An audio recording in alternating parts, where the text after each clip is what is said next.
Assalamualaikum warahmatullahi wabarakatuh. Perkenalkan, nama saya Aldia Gusialani. Di kesempatan saya kali ini izinkan saya untuk menjelaskan tentang tindakan sosial. Nah, pertama-tama saya akan membahas dari pengertian tindakan sosial terlebih dahulu, kemudian dilanjutkan tipe tindakan sosial, kemudian ada rangkaian dari interaksi sosial dan juga syarat-syarat dari interaksi sosial. Kemudian saya juga akan membahas bentuk beserta faktor-faktor pendorong interaksi sosial. Oke, di sini saya akan membahas dari tindakan sosial terlebih dahulu. Nah, kira-kira tindakan sosial itu apa sih? Tindakan sosial merupakan tindakan individu yang mempunyai makna atau arti subjektif bagi dirinya dan diarahkan kepada tindakan orang lain. Sebaliknya, tindakan individu yang diarahkan kepada benda mati atau objek fisik semata tanpa dihubungkan dengan tindakan orang lain bukan suatu tindakan sosial. Oke, sekarang ada tipe tindakan sosial. Tipe tindakan sosial terbagi menjadi 4, yaitu yang pertama ada rasionalitas instrumental, di mana tindakan ini dilakukan untuk mencapai tujuan praktis. Tindakan ini disebut rasional karena dilakukan dalam kesadaran dan menurut perhitungan. Kemudian ada afektif. Afektif dilakukan berdasarkan faktor emosi atau perasaan seperti cinta, bahagia, marah, sedih, empati, simpati, kasihan, dan sebagainya.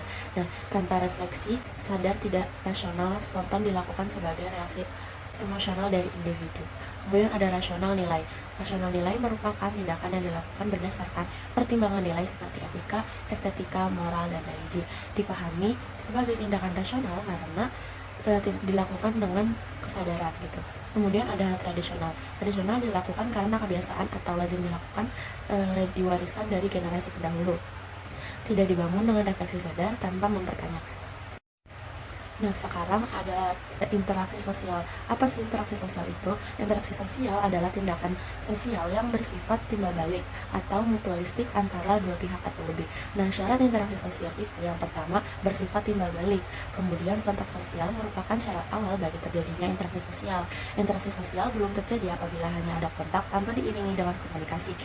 Guna memenuhi syarat interaksi sosial, maka kontak perlu diikuti dengan komunikasi. Oke, selanjutnya ada interaksi sosial disosiatif. Apa sih interaksi sosial disosiatif? Interaksi ini mengarah kepada pertentangan antara pihak yang terlibat. Yang pertama itu kayak kompetisi. Nah, kompetisi adalah proses sosial bila mana para pihak yang terlibat bersaing merebut sesuatu gitu. Kemudian ada kontravensi, mewakili bentuk proses disosiatif yang lebih tinggi dibandingkan dengan persaingan, tetapi tidak sampai mengalami pertentangan. Kemudian ada konflik, merupakan proses disosiatif di mana pihak yang terlibat berusaha mencapai tujuannya dengan cara menantang atau menyerang lawan, termasuk dengan kekerasan. Kemudian ada faktor terbentuk interaksi sosial. Yang pertama itu ada imitasi, di mana imitasi merupakan tindakan seseorang meniru orang lain.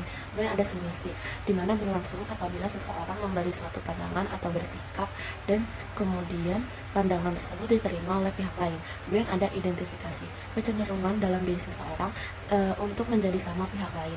Kemudian ada simpati, suatu proses di mana seseorang merasa tertarik dengan pihak lain. Nah, kemudian bentuk dari interaksi sosial adalah kerjasama, di mana kerjasama didefinisikan sebagai suatu usaha bersama antar individu atau kelompok untuk mencapai tujuan bersama. Oke, kemudian ada faktor-faktor pendorong interaksi sosial. Yang pertama itu adalah imitasi.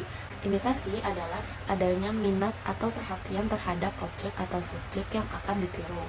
Selanjutnya ada sugesti, di mana pada umumnya sugesti itu berasal dari orang yang berwibawa, karismatik, atau memiliki pengaruh kuat terhadap penerima sugesti, contohnya orang tua.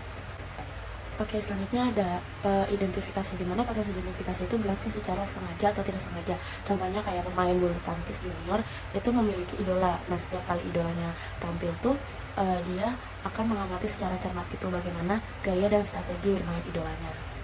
Kemudian ada simpati. Simpati merupakan kondisi ketertarikan seseorang kepada orang lain. Nah, ketika bersimpati, seseorang menempatkan dirinya dalam keadaan orang lain dan merasakan apa yang dialami atau dipikirkan. Selanjutnya adalah empati. Empati merupakan simpati mendalam yang dapat memengaruhi kondisi fisik dan juga jiwa.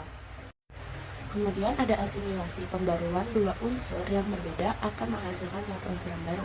Contohnya, warga Tionghoa di Surabaya menggunakan bahasa Jawa dengan logat Surabaya yang kental. Kemudian sehingga bahasa ibu mereka tidak lagi tampak. Kemudian ada akulturasi, di mana akulturasi adalah berpadunya dua kebudayaan yang berbeda dan membentuk suatu kebudayaan baru dengan tidak menghilangkan ciri kepribadian masing-masing. Terima kasih, itu saja yang dapat saya sampaikan. Kurang lebihnya mohon maaf. Wabillahi taufiq wal hidayah. Wassalamualaikum warahmatullahi wabarakatuh.